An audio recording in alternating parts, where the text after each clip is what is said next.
Hey guys, welcome back. I'm happy to report that I was able to pass my commercial check ride on January 9th, a few weeks ago, after studying for it for a little over a year. If you've been following this channel for any amount of time, you've seen me talk about some of the commercial maneuvers, and some of my previous videos, I've got some commercial training in there as well. Happy to report that I was able to complete the check ride, and today I'd like to share with you some tips and tricks, and then I'll also review the flight that I had, just to give you a little more insight in terms of the process and the procedure. So with that, let's get started.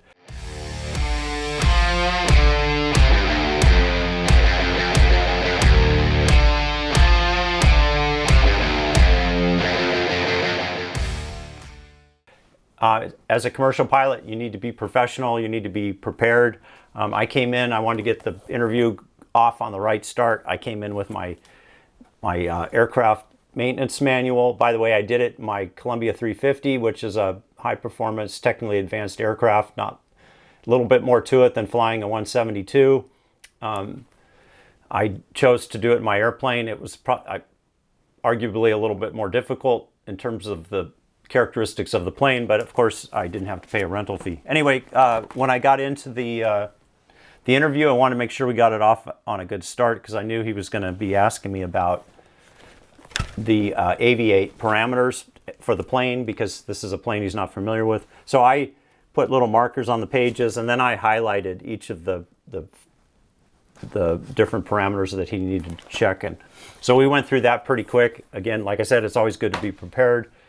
After we checked out the aircraft, we got into the flight requirements that are required for the commercial standard. I use ForeFlight, and I had thought that we were good to go, and I used this reporting function in ForeFlight for the commercial rating, and it was reporting that I had met all the standards, although I did find out a week before that I was a little bit short on my night flight, so I ended up doing a last-minute night flight, which wasn't a big deal.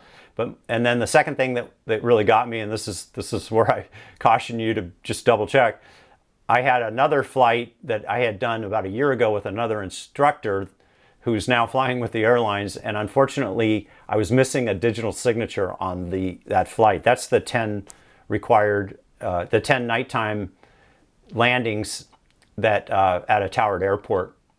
And I had the flight in my logbook, but I was missing the digital signature. So the instructor, or the examiner, said, unfortunately, this would lead to a discontinuance because we need to validate that flight. So I requested the signature in ForeFlight, but I thought, hey, I hadn't talked to this guy, the former instructor, for almost a year. He's now flying for a regional airline. He might be at 35,000 feet.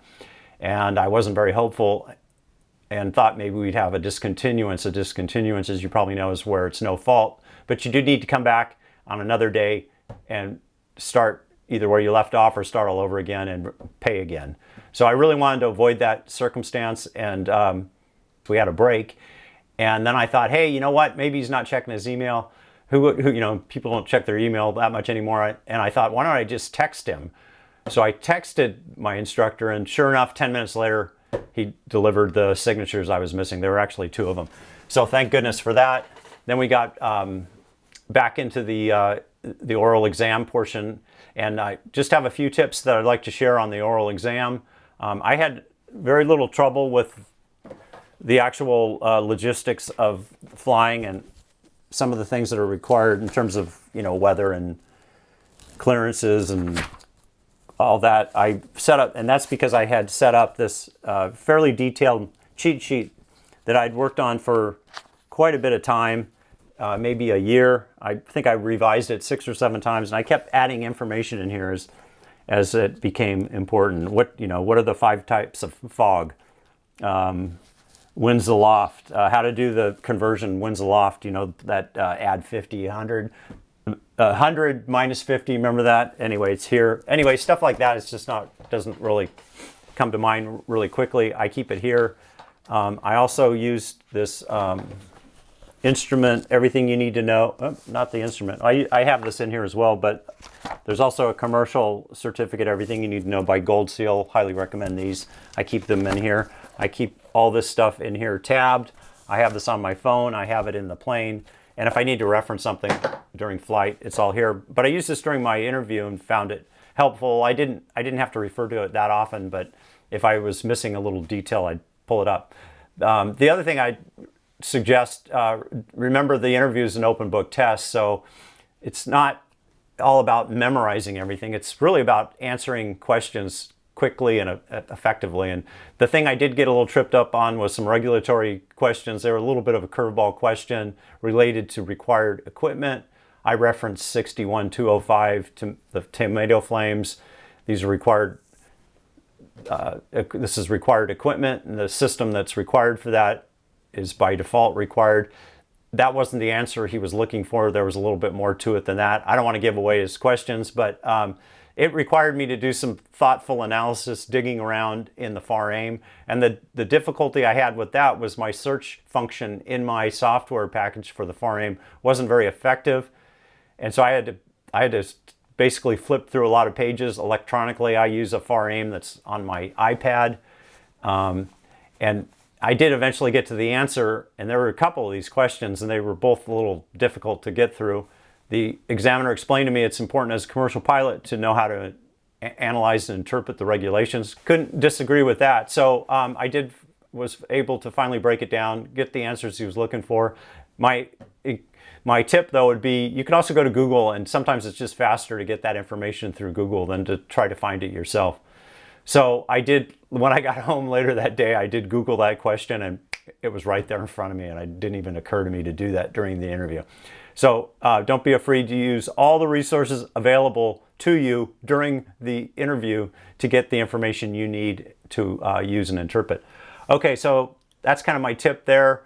I went in, like I said, I was pretty prepared. I had all my books, I had my cheat sheet, I was relaxed. My mental approach to this, I didn't want to be stressed, I didn't want to have a bad night's sleep, so I just thought, hey, I'll approach this, and this may not work for everybody, but I kind of thought, since it is about a 50% failure, I may be wrong exactly the number. It is a fairly high failure rate on this check ride. It may not be 50, maybe it's not that high. But anyway, my thought was, let's see how far I can get before I fail. And again, I know this might not work for everybody, but it just gave me a little bit of a little mental game that allowed me to get sleep and get a nice restful sleep the night before, because I wasn't like all wrapped in my head around passing. I was, again, approaching it a little more pessimistically, thinking, how far can I get before I fail? So that worked fairly well for me, but again, it may not be for everyone. Okay, so let's go next, and let me kind of go through the flight a little bit in some amount of detail so you get a sense of the maneuvers we did. So let me share my screen here. This is on ForeFlight.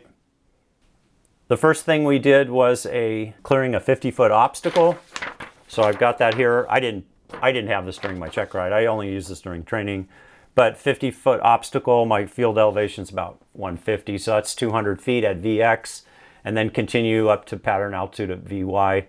I've done that enough that it's not a big deal. So we did the short field takeoff first, and then we came up, and then the next, you can see the blue line is my altitude, the green line is my speed. And what he asked me to do was to climb to my cross-country cruise altitude, which was 5,500. And so we got up to that altitude. He also told me he didn't want me to use the autopilot or use any sort of GPS for navigation. He wanted me to visually navigate. And I knew basically the direction of my cross-country was Fresno from Watsonville, so it was basically a southeast departure. I pointed the plane that way, and then when we got to the first waypoint, which was the Hollister Airport, he said, okay, that's good enough. Let's get into some of the maneuvers. So we leveled off. Where'd the plane go? Here we are. Let's back up. We leveled off here, and then I turned back, and he said, why don't you set up for steep turns? So here I'm coming in to steep turns. The placarded entry airspeed for steep turns is 150 knots, so I had to kind of get the plane trimmed out, get the power settings, set a reference point. Again, all here. If you're interested in these power settings for all the commercial maneuvers, I'm happy to send you a PDF file. Just put a comment below with your contact information or direct message me. Happy to give this to you. This was quite a few months, if not a year, of hard work getting at all these power settings. Anyway, so the requirement on the steep turn is no more plus or minus 100 feet. And as we went around here, I recall that it was probably one of my best executions of the steep turn. I don't think I was off 40 feet. And so I was feeling pretty good at that point. I was kind of in the zone as a pilot. I wasn't really thinking about the examiner anymore. After years of flying, I found that it's fairly easy for me to transition into the airplane pilot zone. So I wasn't really thinking about him or the maneuvers. I was really focused on me, the airplane, and flying the airplane. Okay, so next up was slow flight.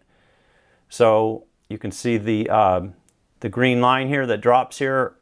My slow flight speed was between 70 and 75 knots.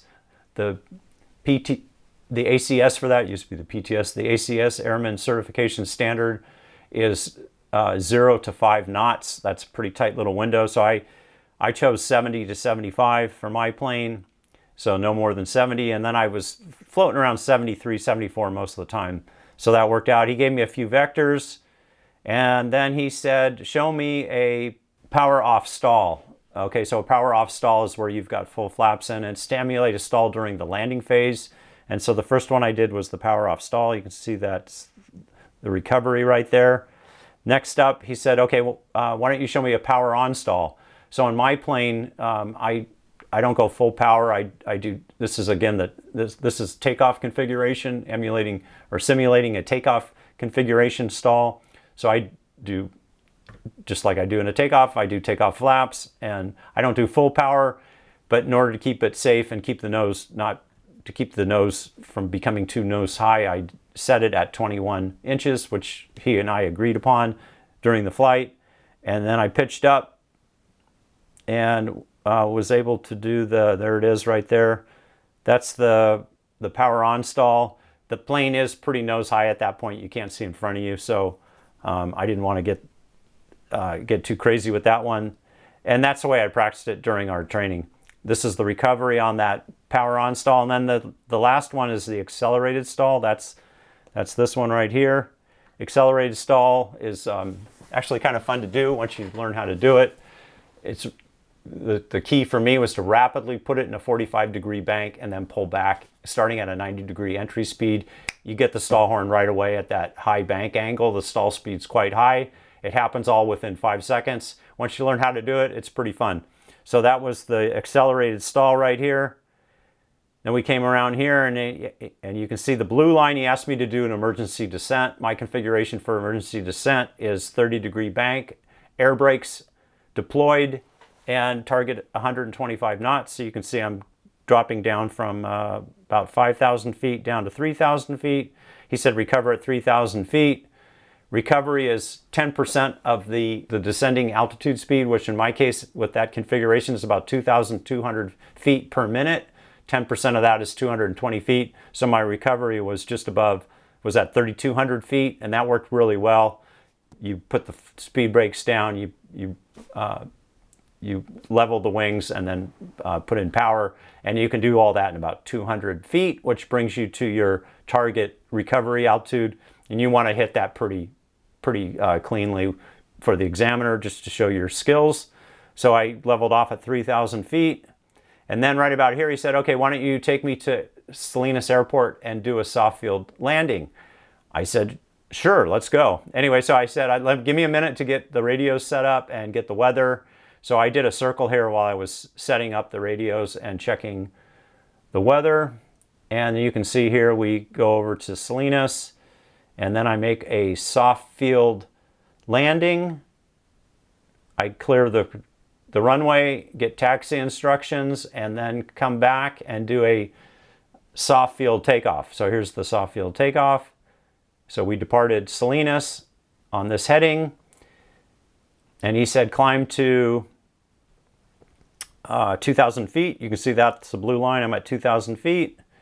And then right about here, he said, oh, you just had an engine failure. And he pulled the power setting back to 0, and then I went through the ABCs, pretty sure you're familiar with that, and did the simulated engine failure.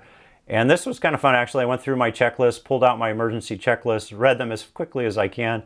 I did the cockpit flow, tried to restart the engine, and then he said, "You've lost your engine." So I said, "Okay, we need to make an emergency landing." I said, "You know what, that road right there was a dirt road in a strawberry field." And I said, "Hey, I could make that road. That would really work if we did have a true emergency." We didn't, but we did get down to about 700 feet below the ground. You can see right here. And I turned right over the beach, as you can see in the top portion of the screen there. And that was kind of fun, just being that low to the ground. Okay, and I said, "Hey, we haven't done a Chandelle yet. We're going to do one of those?" And he said, "Yeah, why don't we set up for the Chandelle?" So that's the next maneuver here. You can see that's here. Chandelle's a full power turn, 180-degree course reversal with about 15 degrees of pitch. So I set up for my 150 entry speed and did pitch power right about here. My little trick here is right when I get to that 90-degree point where the engine is on my reference point. My rollout previously was a little too quickly. That was what I was having trouble with. So one of the little strategies was 2 Mississippis or 2 counts right at the 90-degree point, so that I could be more gradual in the rollout to the point of the stall. And so I could time that stall. You can see here at the blue line where the altitude peaks, and you can see I've gained about 2,000 feet. I go from 2,000 up to about 4,000 feet very quickly. That's because I'm pitching back and then trying to time the completion of the turn with the stall. And I actually got the stall horn at the completion of the maneuver right about here. And later on the ground, he said that was a textbook Chandelle. So that made me feel pretty good that I was able to execute that right to the stall speed. Anyway, and he said, "Okay, that looks good. Why don't you head back to the airport?" So this is me turning around to the airport. And he said, "Why don't you show me a a short field landing?" So that's a 100-foot requirement, 0 to 100 feet. You can't be early. You got to be 100 feet or more on the target. He chose the numbers for me. He said, "Hit the numbers on the pavement." I got set up, configured. My tip here would be, of course, have a stable approach. Be fully stabilized with your speeds, your flaps, in the downwind, the base turn, and everything else as you've been training for. But my tip, what really worked for me to really make it happen, was I knew what my airspeed was and my altitude was over the fence line at the airport. So for me, it was about 280 over the fence line and about 85 airspeed. If I had those numbers on the approach end of the runway, I was in a pretty good configuration to hit the numbers on the end of the runway. Okay, so I did the short field and I hit the numbers. I was successful. We taxied back, and he said, "Okay, why don't you go up and why don't you show me a power off 180?" So here's the taxi back. Let's get up back in the air here. Oh, I went too far. So here's the last maneuver. This is the power off 180. This is, of course, one of the more difficult ones, and the criteria here is to hit it within 200 feet. Again, stable approach, and then hit the numbers on the fence line. So you can see me coming around here, and this is the inner curve here because I pull power back to idle at this point, deploy the flaps. So I'm on this short part of the curve here because I'm basically a glider, and I came in and I came in a little bit fast. I remember I was at the altitude. I did push it down a little bit. I had to encourage the plane to get down on the numbers. I hit the numbers. We had a little bounce. The examiner said, he goes, "That works." And as soon as he said "that works," I knew I'd passed my check ride. It wasn't a pretty landing, but again, it was within the standard. So that's kind of my little story with my check ride for my commercial rating. I'm just thrilled that I got it done and put it behind me. I'm going to be working on some other ratings and continuing to study and keep learning. I'd like to acknowledge the excellent instruction I had through Specialized Aviation. I worked with Aidan Dillon, and he's an excellent instructor. I hope you can, if you're interested in flight instruction, hope you can get to him before he's working for the airlines, because he's picking up his hours really quickly, and I know he's hoping to maybe go to the airlines. So I appreciate his support, his help, and his coaching. Anyway, hope you found something useful. Thanks for watching. See you up in the air next time. Take care, guys.